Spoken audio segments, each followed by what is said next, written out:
I'm here with two of my favorite people, two of the most, I think, important journalists around. Maggie Haberman from the New York Times. Thank you. And Lydia Polgreen, who runs the Huffington Post. And Lydia used to also be at the New York Times. So what we're going to be talking about is obviously Trump. Trump, and more Trump.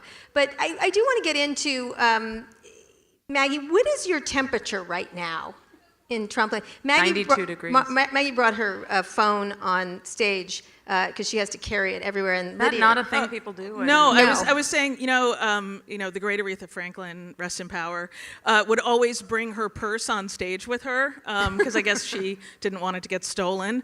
And so like Aretha, and by the way, Maggie's got quite a set of pipes, so she's got more in common with Aretha than you'd think. But okay, I'm gonna go now because it's not gonna get better than this. All right, just give us a few bars. Where are we right now? Because you are like waiting for the next explosion to happen, right? Correct?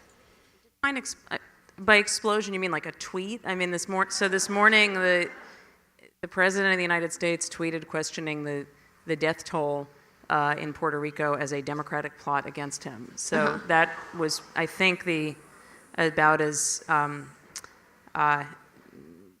much of an explosion as we've seen, certainly in his his use of technology. I mean, look, I think that we have seen by various metrics. You have fact checkers that do a running tabulation of his falsehoods, his lies, his exaggerations. It clearly is the volume has increased just by any metric. I think that is at least in part because the number, the objective reality that he is facing is becoming harder for him to get away from. We are going to be in sort of this holding pattern until Mueller, the special counsel, either takes an action or, more likely than taking an action, of indicting somebody close to the president, because I don't believe he's going to indict the president, delivers a report to Congress, and that will say whatever it will say, and then there are the midterms, and people will either vote a Republican Congress out or not, but it's all going to hinge on that. It's all going to hinge on the midterms and what happens with him. Yeah, I mean, I think that the White House recognizes, and I think he finally has started to, but because he likes to sell all the time, he can't help himself from saying there's a red wave coming, which drives his advisors crazy because they need soft Republican voters to go out to the polls and vote, and Trump's not on the ballots, and they don't believe people like me saying actually Republicans have a problem. They think, well, you're the people who told us that Hillary Clinton was going to win, so why would we listen to you? And so they're very concerned about getting their voters out. If they lose control of Congress, even if the president does not face impeachment hearings, which depends on who you talk to, he will or he won't, the oversight piece is going to become so specific and voluminous for Democrats looking at all sorts of things that this Republican Congress didn't choose to, and that's just going to grind the gears of his government to a halt. Well then. Yeah, I mean, I think just to echo that, there was an interesting spectacle this week where you saw a series of stories quoting Mitch McConnell and others, basically raising the alarm that the Senate is in play. And in normal times, you would think that that's just the sort of political game of expectation lowering. But in this case, I think it reflects a genuine alarm that, in fact, the Senate is in play in a way that the Republicans didn't anticipate it being. And so I think we are at this very interesting moment right now. By the way, I would say that winning the House is, by no means a foregone conclusion, and I think people are being incredibly complacent, just from my Twitter feed and social conversations. I mean, I was in Provincetown this summer, and it was clear. Yeah, it was awesome. It was just clear that it was like, we're going to win the House, right? And I was like, well, don't include me in your we, first of all, and second of all, No, I don't think it is. It is a certainty by any means. A 70% probability is not a 100% probability. So We saw that meter, the New York Times meter, our favorite thing. I don't think we'll see that meter again. No, in it went quite away. The same It went way. away. So talk about how you approach covering this now, because it is, Maggie, you grew up covering New York politics. That's where you got to know Donald Trump, who apparently never speaks to you except for all the time. It seems like. I'm correct? Sources close to the situation say that. We're going to do this apparently every 6 months. We're going to have this conversation in Where public. you're not going to tell me.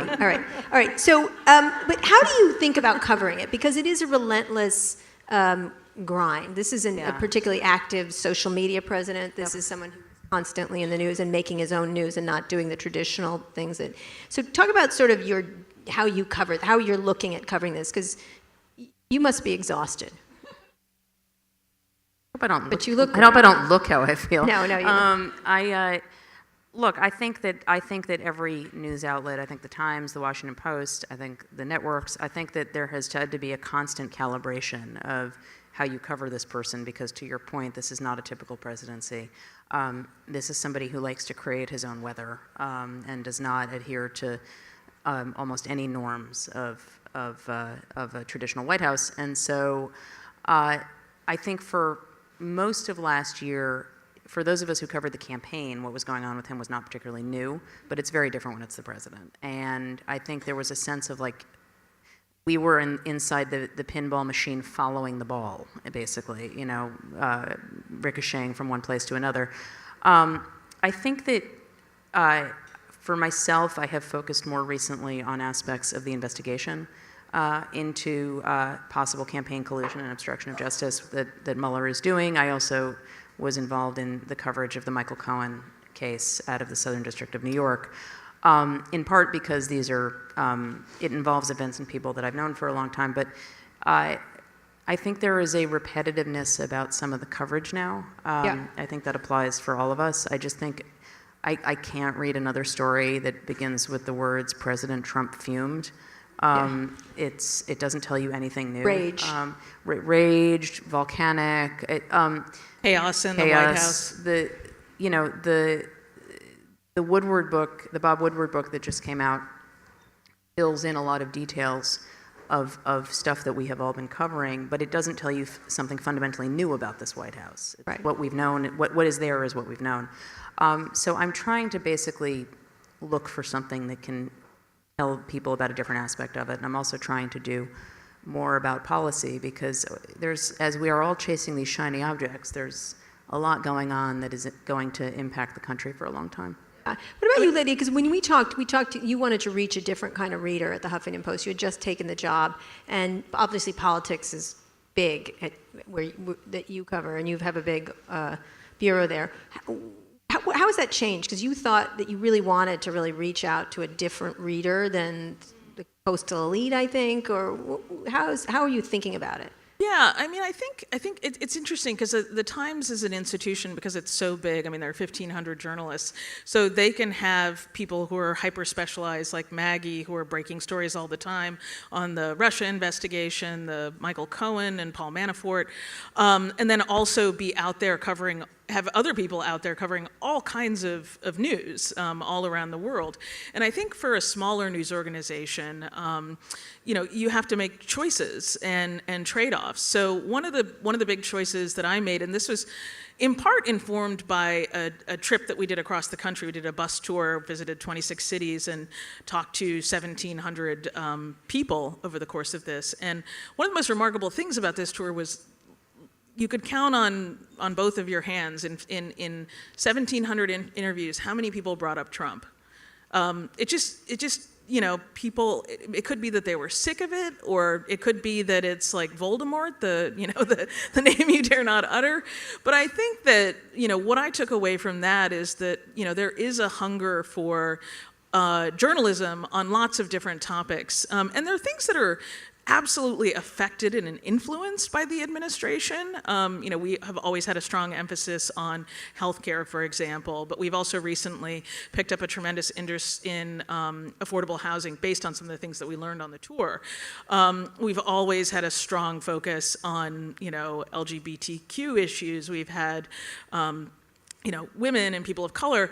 So I think for us, it's not so much saying we're not going to cover Trump, because obviously we do. We have a great Washington bureau that breaks stories and does a lot of great coverage, but that on particular stories like, say, the multiple investigations into the Trump administration, I think that there are a bunch of news organizations that are doing fantastic work on that, and I don't think we need to play the, us two game, where we're chasing after the same scoops that they're getting. So, part of serving the audience that we see is out there for HuffPost is making those kinds of choices and trade-offs. That are different. But, that said, I follow every single tweet from Maggie, and ravenous, and we often, cover the stories that others break because our audience wants to know about it. Speaking of that, are you back on Twitter? Temporarily. Okay. Just for today. That's like a crack addict. Do you understand? I do. You and I have had discussions about the addictive nature of Twitter before. Do you remember the night I tweeted you stop answering Russian bots? You were arguing with Russian bots. Yes. Yeah. You've done a couple of interventions actually over have. time. they haven't stuck yet. I'm a chronic relapser. When the Cohen case happened, I got back on a little bit. Explain. You famously went off Twitter. Yeah, I didn't mean to famously go off Twitter. But you wrote a whole column about it, so maybe perhaps. Jim Dow, who recently solicited a far more interesting op-ed and debated op-ed. Yeah, I'm going to ask you about that. Great.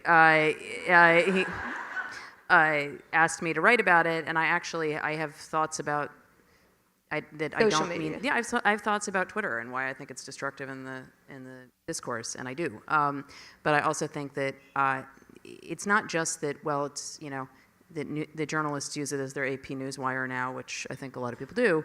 But the president made this his forum, and so that made Twitter into an entirely different thing than it had been before, and something that everybody had to pay attention to. And I don't think we have all figured out how to deal with the fact that journalists in particular, and I'm putting hand up here myself on this, we tend to forget that we are not in a Slack channel when we're on Twitter. We're not sitting around a newsroom talking to each other. And so things that sound like in-jokes or that other journalists would get, actually can sound kind of terrible out of context or weird or unprofessional, and I think that that's a problem. Yeah. So you're temporarily. So that's why I'm staying there. No, okay. I'm temporarily using it. I don't plan on being back for good. I don't know how else to answer that question. Until something else. It's not a good answer. Yeah. Right. I mean, look, I had said I was going to tweet breaking news and my own stories, and I generally stuck to that. And I will go back to that. I've never publicly quit Twitter and never really felt the need to.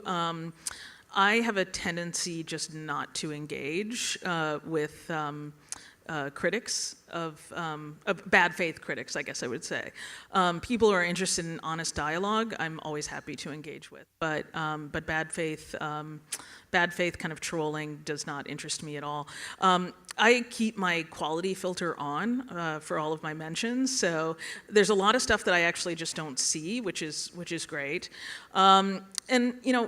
When I got on the beta for iOS 12, and having your phone remind you how much time you're spending on social media, it's a little naggy, but it's actually good. And I think that having a sense of proportion and knowing that this actually doesn't represent real life is important. I mean, that said, for me, it's a pretty tough call to say which has been more destructive to our discourse in our democracy, and I would put two suspects in the dock. The first suspect is social media, but I think perhaps the more insidious and more dangerous suspect is actually cable TV news. I think cable TV news. Cable TV news. I think that over decades, cable TV news has essentially trained the audience to see politics in a deeply, deeply fucked up way. Sorry, I don't know if I'm allowed to say that. But You fucking are able to say that. And this notion of, it's a horse race, that you balance things with two people shouting at one another. When you see every night our politics portrayed in that way in your living room, of course you end up with a reality star as president. Can I add one thing to that? Because I think you're right, but I think that it's part of the problem in terms of covering Trump specifically. I mean, you're talking about a long devolution that goes back many years, but part of how this has translated into coverage and the difficulty and the sort of distortion bubble that we're all in now is the combo of Twitter and I think cable news. The reaction to Trump from all of us, and I mean, I really mean cable, but I think that it becomes a feedback loop. Everything has been a 4-alarm fire. So, and not everything is actually a 4-alarm fire. So when he does something like this morning and suggests that American deaths didn't happen and that this is being suggested as a part of a Democratic plot against him, that is an astonishing statement from a president. Right. And it did get attention, but it didn't get the kind of attention it might otherwise because everything is getting that much attention at all times. Yeah, but that's with everything, right? I mean, but that's with everything with him. I guess what I'm saying is I just think that like if everything is a big deal, then nothing is, right? Right. And I think that is where we have found ourselves for that reason. How do journalists do that? Because one of the things, you just mentioned that just briefly, I think both of you did, is that how do you change the way, especially using lots of these tech tools, because things have sped up. And, I've said it's become weaponized. It's just like this faster and amplified and weaponized and more, and you get misconstrued almost continually. How do you change that? Because I remember, I think I told you this, I was watching The Fourth Estate, which Maggie is in. It's a documentary at the New York Times, and I was at the New York Times, and they asked me what I thought of it in front of a group of people from the New York Times, and I said, it was about 4 guys, white guys named Michael, I think. There was 4 of them running around, and there was some crisis with Trump, and I couldn't keep them apart. Like, I couldn't understand which one they were. They were equally angry at each of them, and then every 30 minutes, you'd come in and you'd go, oh, fuck, and then walk out. That was the whole thing. And then Elizabeth Buchmuller would be typing on her stand-up desk. That was it. So it was... terrifyingly on-target review. Thank you. You'd be sitting on a chair like this, like with your kid or something like that. Rolling my eyes. Rolling your eyes at the 4 Michaels. And the 4 Michaels kept getting increasingly fat. That's what I kept thinking. And Trump got increasingly powerful. That's my entire review now. But how do you change that? Because you have to be part of these tools. You both are always on. You're always checking. I'm the same way, and I'm just covering a section of it, the tech section of it. What happens with our political coverage given what's happened here, which is it's a Twitter-centric, it's a social media-centric, it's a cable-centric, it's an instant amplified. What has to happen? It has to slow down, which is part of why I got off Twitter in the first place. But then I came back, right? So there's your answer in terms of how I feel this is controllable. I think one of the things that when we talk about our political coverage as if it's all one collective. I mean, Donald Trump was expert during the campaign at manipulating media against other media. It's what he did for decades in New York City with the tabloids. He did it with the national media. The national media was not equipped to understand what was going on. We just weren't. He played, network news hosts off one another. He would try to whip, and some of this is not novel, but he used it to great effect. So it's not going to stop because we are all in competition with one another still. And so, I mean, I think that I think this is just going to be the way it is until Donald Trump is not president anymore, because Donald Trump favors this kind of media environment and helps foster it. I wish that was a better answer, but does that herald in a day that these are going to be the politicians we're going to get? One ridiculous blowhard after the next? It's really hard to say. I mean, I think we have a long history of having blowhards as presidents. This is, kind of the pattern. They're just considerably less blowhardy. I think like being a bit of a blowhard is a core requirement of running for president at a certain level. But it's really hard to speculate what a post-Trump America will look like, because none of us really know. We could end up in a situation where essentially only somebody who's become some kind of a celebrity can become president. And it's interesting because there's been a lot of talk about Beto O'Rourke. Is it Beto? Beto. Yeah, Beto. And like, this guy, if he loses his Senate seat, if he loses the Senate seat, we're already talking about him as a potential presidential contender for 2020.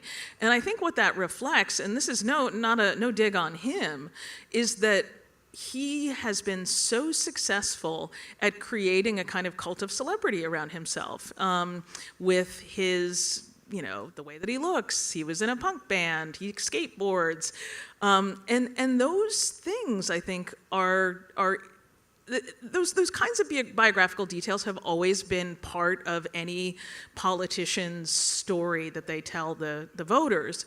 But I've just been watching his rise and the excitement about him and thinking that it is that kind of like celebrity entertainment. I don't know, Maggie, have you noticed this? I have. I mean, I just think that, and I think there is something to that. I think that people are taking the wrong lesson, though, from Trump, which is that there's the "Why not me" chorus. And so if you're Jamie Dimon, I'm a rich guy from Queens, why not me? If I'm Beto O'Rourke, I'm a celebrity, why not me? The thing that I think that I know I certainly missed it in 2016. The biggest thing that we missed was that we would write these stories about Trump's business, and we would write these stories about sort of the businessman in New York who we knew. And it was so dramatically at odds with what voters in the country had been seeing on television of him on The Apprentice, and the line between entertainment and news is very blurred for people who are not in the business. And so I would go to these rallies in Iowa, and I would ask them, they'd be at the Trump rally, and I'd ask them if they were going to vote for him, and they'd be like, absolutely. I watched him run his business, and I mean, then they were talking about The Apprentice as if it was actual reality television as opposed to like a TV set. So I just think there were a set of conditions around Trump that were not just the celebrity component. The branding was so deep and so specific that I don't think we're going to duplicate that anytime soon, just because that was over 14 seasons. No, I think that's right, but I would also add Sorry, that... I didn't mean it like that. I would also add that, like someone who picked up on this and was an astute practitioner of making a lot of money off of it was Jeff Zucker, right? I mean, he quite specifically saw the value of the Trump campaign as entertainment. And now I think about that and like a chill goes down my spine. Yeah, well, also the Huffington Post remember they were putting it in the entertainment section. That was before my time. Yeah, I know that. You did not do that. All right, last question. We just have a few minutes. A year from now, 20, moving into the next election, presidential election, I want you to make a prediction. Assume the Democrats win the House and not the Senate, which I think probably most people are guessing would happen. What does our political landscape look like? I think it's going to be a very ugly election, 2020. I had a White House official say to me the other day, if you think that 2016 was unpleasant in terms of Trump's tactics, 2020 is going to make that look like a parade, basically. And so, I mean, I think parade? That assuming it's all fun and happy. Yeah, I know what a parade Trump, is. okay, it wasn't a parade. Just explaining just if, in case you need an identifier. Who has he left to insult? I think it's going to be more than just insulting. I mean, remember him bringing Hillary Clinton's husband's accusers to a debate and making her walk in front of them, which was the most savage thing I have ever seen in politics. That will be like a minor aspect of what we're going to look at. If it's Elizabeth Warren, you can imagine what it's going to look like. If it's like, he calls her Pocahontas now, so extrapolate. You're going to bring a tribe of Indians? I'm just saying, I think that it's going to be... I think that our politics nationally for over several cycles now, but it really reached a peak, honestly, in 2014, not 2016, has been a race to the bottom where everybody's numbers are upside down.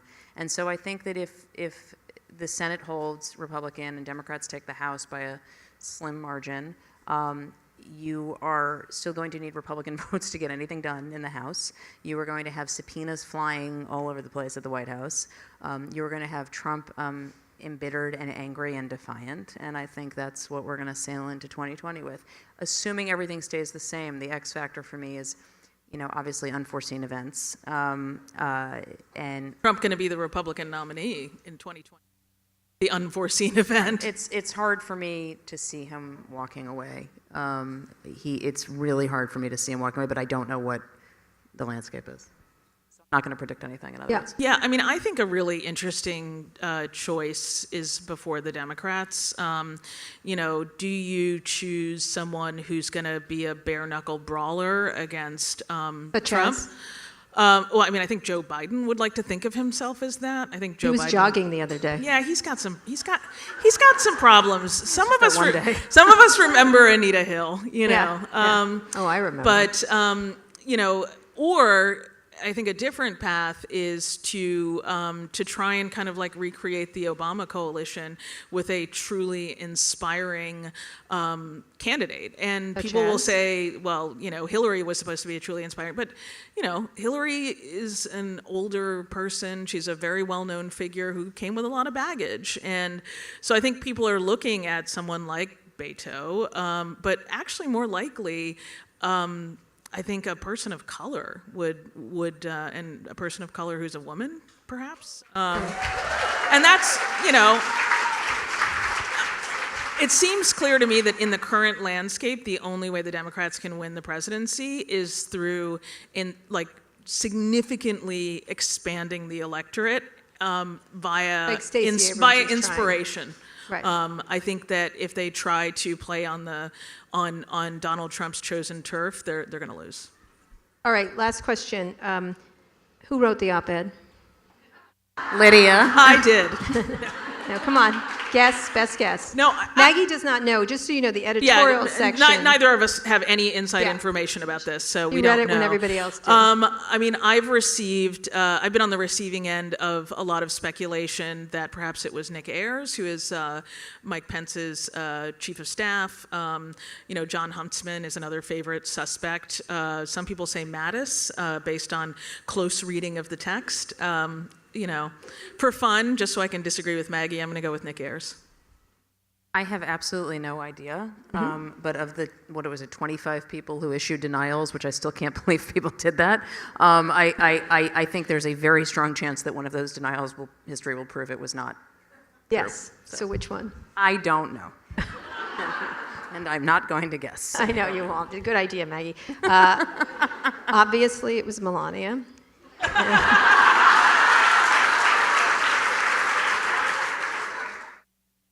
The jacket didn't work. I don't care, do you? Yeah, I'm just telling you. She's just upping her game. No comment.